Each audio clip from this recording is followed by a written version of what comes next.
안녕하세요. 나말주께로 1월 19일 큐티 가이드입니다. 오늘 함께 보실 말씀은 창세기 30장 34절에서 43절의 말씀입니다. 라반이 야곱 때문에 여호와께서 복을 주신 사실을 깨닫는 순간이 있었습니다. 그래서 그 방법을 알고 싶어 합니다.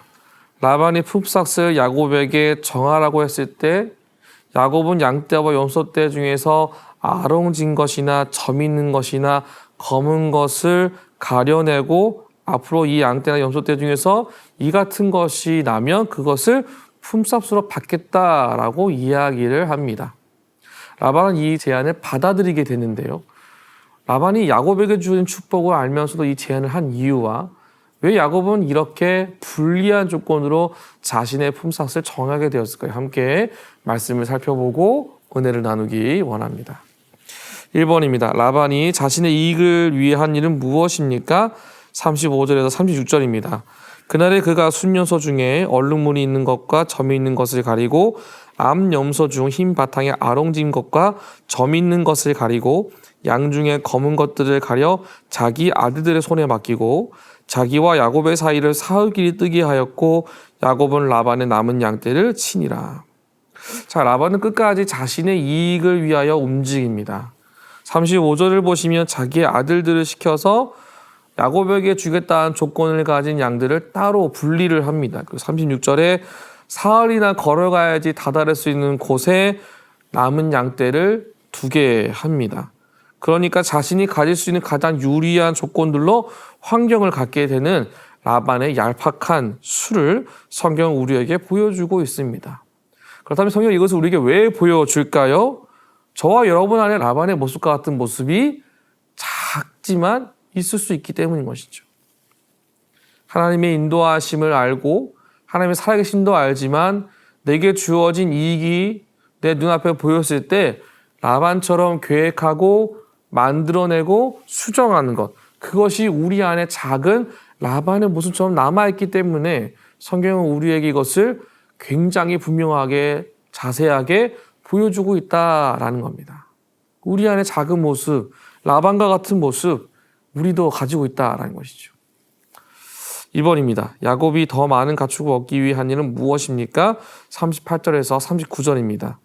그 껍질을 벗긴 가지를 양떼가 와서 먹는 개천의 물 구유에 세워 양떼를 향하게 하며 그때가 물을 먹으러 올 때 새끼를 베니 가지 앞에서 새끼를 뱀으로 얼룩얼룩한 것과 점이 있고 아란진 것을 낳은지라. 야곱은 아롱지고 점 있는 양들이 많이 태어나게 하려고 버드나무와 살구나무와 신풍나무의 푸른 가지를 꺾어다가 그 무늬를 내고 그것을 양떼가 와서 물을 마시는 구유에 세웠다라고 얘기합니다. 그러니까 야곱은 튼튼한 양이 오면 그 가지를 두어서 튼튼한 것이 야곱의 소유가 될 수 있도록 인위적인 수정을 야곱도 하였다라는 것이죠. 야곱은 자신의 꾀로 나무 껍질을 벗겨 양떼나 염소떼 중에서 얼룩진 것, 아롱진 것, 점 있는 것이 생기게 하는 것으로 본인이 인식을 하고 있고 자신이 또 그렇게 반대로 역으로 이용하고 있다라고 보고 있지만 사실 하나님은 내 눈을 들어보라 양떼를 탄 숭령은 다 얼룩무늬 있는 것, 점 있는 것과 아론 있는 것이냐 라반이 내게 행한 모든 것은 내가 보았노라 라고 말씀하시면서 이것이 결국 하나님의 섭리와 숨결을 통하여 하나씩 이루어지고 있다라는 것을 성경 우리에게 보여주고 있다라는 것이죠.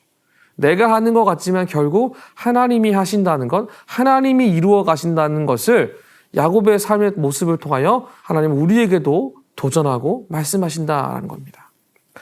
3번입니다. 야곱이 행한 일의 결과는 어떠합니까? 43절입니다. 이에 그 사람이 매우 번창하여 양떼와 노비와 낙타와 나귀가 많았더라.